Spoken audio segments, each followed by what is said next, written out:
So we're going to bring on now Ayris T Scales, who is with us. And hi, Ayris, how are you? Hey, Denise. I'm great. I guess you are. It's your birthday. It's your birthday. So Yes. we won't talk numbers or anything. We're just going to talk happy spirit. Happy There we go. spirit. Yes, yes. You Well, got then any big she plans said, how today? old are you turning? I said, girl, I'm not telling you how old I am. Yeah, because it's all, and that's what we're talking about, right? We're talking about, holistic. I mean, because we could be one age, we could be 100 years old, but actually, if we've taken care of ourselves, right, we might feel like we're okay. 20 might be extreme, So much. but we could feel a lot younger, right, because of Right. how we manage and take care of our health. So before we go into that, let's talk a little bit about Walker's legacy. I know you're the CEO there, and congratulations to you. Thank You're you. stepping into big shoes for an organization that does a whole lot. So tell us about Walker's legacy. I mean, at its core, Walker's legacy was established to inspire, engage, and equip women of color entrepreneurs along their entire entrepreneurial journey. And so, what's amazing is that we have been doing this work trying to model and create this next generation of legacy makers, just like Madam C.J. Walker, who was the first self-made millionaire female, despite race, right, here in this country. And so, one of the things that we know is Black women are starting businesses at a faster rate than anyone. And not only do we want to make sure that they're starting those businesses, but that they're staying in business. And part of that mental wellness, that self-care, totally plays a part in that. It does. I mean, I was listening to it was actually a young man, but who's took over his dad's newspaper, right? And before he took it over, we were talking about how he would always say, "Oh, all you got to do is this. All you need to do is that. Why aren't you doing this?" Now, and he's a young man. Now that he has taken over, his real line is, "This is hard. This is really hard work." And so many people, including women who go into business with all other responsibilities as well, don't realize the challenges that they're going to face and how much it may take a toll on them physically. And so, can you talk a little bit about what you've seen and just how you help to get women through that process? Absolutely. And, I was listening to your opening and you were, kind of going through all these things that are happening, right, in the country and across the world. And we are in some really heavy times. Mm-hmm. And so, as we think about the times that we're in right now, it is literally imperative that we take that step back to first and foremost think about ourselves. I think prior to the pandemic, and this came out in the COVID-19 impact study that we did, prior to the pandemic, we didn't think about our self-care and mental health and wellness in the way that we do now. We also didn't have, I think, the luxury or the freedom to kind of express it the way that we do now. And so when we work with women and when we engage with women entrepreneurs, yeah, they raise the typical things around access to capital, wanting to have additional networks that they can extend their clients and customers, but they also raise just as much the importance and the need for them to have a sense of community that supports them and to be able to have some boundaries, because not only are we running businesses, right, we're taking care of families, we are showing up and being active in our communities, we are oftentimes having a full-time position and then running the business on the side. And so it just doesn't leave a lot of time. So one of the things that we've done, first and foremost, for me as a leader, this became really clear, something that I needed to adopt and model. And so not only do I have certain practices that I put in, I'm waking up earlier, I try to do my walks, I'm real cognizant of what I eat, I try to take time to myself. I wanted to make sure that I also encourage that kind of environment with our team. So we can't preach it and we can't support women on their journey if we ourselves aren't modeling it. And so, even with my staff, this just came up the other day, when they need to have some time because they're just not showing up as their best selves, They all feel comfortable to say that. And I'm happy that they feel comfortable, because I will tell them, you know what, Denise? Oh my God, I just cannot show up for you today. My head, I had 8 meetings. You want me to review this document, give you I just don't have it in me, right? And that's okay, because we're going to get to it and it's going to get done. So when we take women through our entrepreneurship programs, a lot of what is infused in that is that community building, that ability for women to build those skills to set boundaries just as much as to build those skills to run their business. So we say we want to cultivate the whole woman, the whole woman. We are cultivating the whole woman. Where's she gone?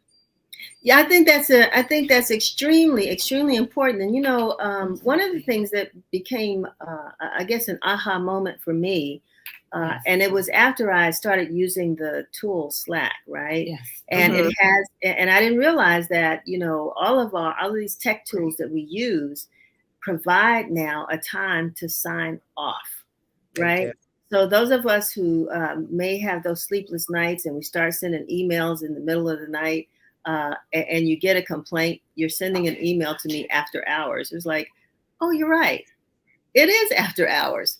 I should not be sending you emails. That's I right. should not be working. I mean, even though we will, but I mean, talk about a little bit about structuring, how you tell women to structure that time. And if they're, I mean, how do you kind of shut it down and Yeah. feel good about feeling okay about shutting it It's down? feeling okay, right? Mhm.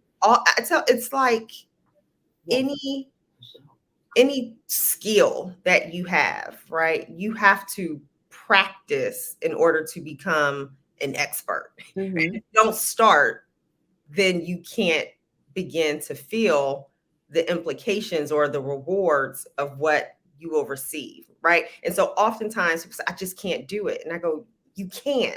So a lot of what I try to encourage is, first and foremost, build a tribe around you that has alignment, right? Who also says, you know what, we value boundaries, we value space. I'm going to respect that you need to shut down or just close out the rest of the world so that you can show up as your best self. I love time blocking. I also tell people, and this is one of the things I'm always saying to folks, like, someone hold me accountable. I even put it on Instagram, when I'm doing something and I'm like, guys, I'm on my next 30 days of, my self-care. Hold me accountable. And, if I don't post today, hit me up and say, show me what you're doing. So, having accountability partners. And I would say another thing that really helped for me, I got a coach. So the skills that I have and the perspective that I have now, had it not been for her, she was phenomenal. 18 months we worked together. She got me to feel okay with putting additional structure around my personal life, the same way I was putting the structure around my professional and business life. And it felt good. And so for me, once I started feeling that, and I realized that if I didn't respond at 10 o'clock, or, if I took maybe 2 hours to respond versus 2 minutes, that the world didn't fall apart, but I was able to get my miles in or have a great meal. I love the way that it feels. And so I want to chase that feeling. And what I realize is that I show up as a better person. I literally show up as a better person and a better leader and a better partner. So, find an accountability partner, structure some time for your personal self the same way you do others in business, and just start, just and wake up a little earlier. I was never a morning person. Now I'm up Yeah. at 5 a.m. I'm getting stuff done for me, and it feels so good. I'm not going immediately into the hustle. So, I mean, on the other side, do you go to bed earlier? Going to bed and going to sleep are two different things. But do you shut down earlier? I do Be shut honest. down. I shut down around, like 9:30, 10 o'clock. I'm Okay. probably in bed by 11-ish. What I realized, because I'm living a little, like, I'm eating differently, I'm exercising, I drank a lot less. The sleep that I needed, like, I don't need 8 hours. So if I get 5.5, 6, I feel great. Mm-hmm. So, that's my target. Everyone is different. But I do realize before, I used to need 8 to 10 hours, Wow. but now I Wow. don't. Yeah. Yeah. So, Yeah. We have some young people that are coming on a little bit later, some high school students. And I guess in closing, because young people deal with a lot of stresses and you can hear it in their poetry. And hopefully, they will, find the all the things you're talking about, which is what I think where it should really start.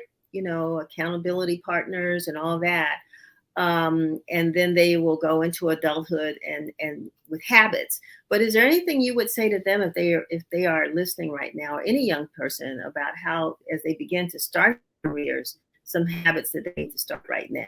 Yeah. I'm so blown away by this new generation. It's like every generation gets a little more grace and advances even more. And my daughter, who's always like, my race, my pace, or, she tries to make, I love it. And, she goes, I don't want to overwhelm myself throughout the day or the week.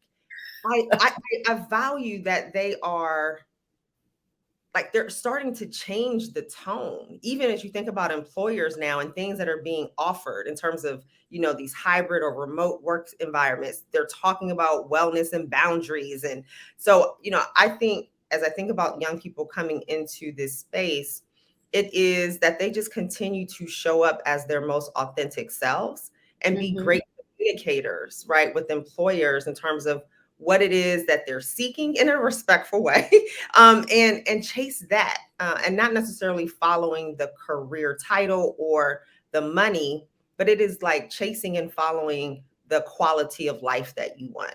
And the Mm-hmm. sooner that you can kind of create that in terms of the roles that you pursue, I think the happier and the more free you will be. I went into some roles in the past that were about title or money or survival. And I looked up and was like, wow, I've spent 15 years doing X, Y, and Z. Now I'm doing something, that feels in so much alignment. Well, I really, really, yeah. What is this? Can we contact? No, somebody wants contact info for you, and Yeah, maybe to talk to some young people, which I think that would be a good thing. I don't know if you do that, Eris, but I'm sure they would love to I love some it. skills. Mm-hmm. Can I drop it in the chat? There, yep, Yes, there's me. you There's my personal. Here's Walker's at Walker's Legacy. So at Era Scales on, and there we go. Thank you. wonderful, wonderful. Yeah, yeah. I think they listen reading poetry, their poetry. You can tell the life that they don't want. That's And so right. now it's how do they get to the life that they do want? And That's right. so, yeah, this would be great. Well, I really thank you for being with us on your birthday, Hey, and right. sharing with us. And, we hope to have you back again and again, because the information that you share. Lastly, I mean, if someone wants to join or be a part of Walker's Legacy, how does that work? Fantastic question. So, and I've really encouraged them to follow us on social. We do a spring and a fall, and we're having a summer cohort for our business accelerators. It's where we're promoting all of our events and opportunities to network. We also have a newsletter that you can sign up for on our website, walkerslegacy.com. We won't overcrowd or bombard your inbox, just a couple times a month. Yeah. Wonderful. Eris, thank you so much. Thanks, Denise. Wish you the best. Have a wonderful day. All righty. Yep. Bye. Celebrate, celebrate.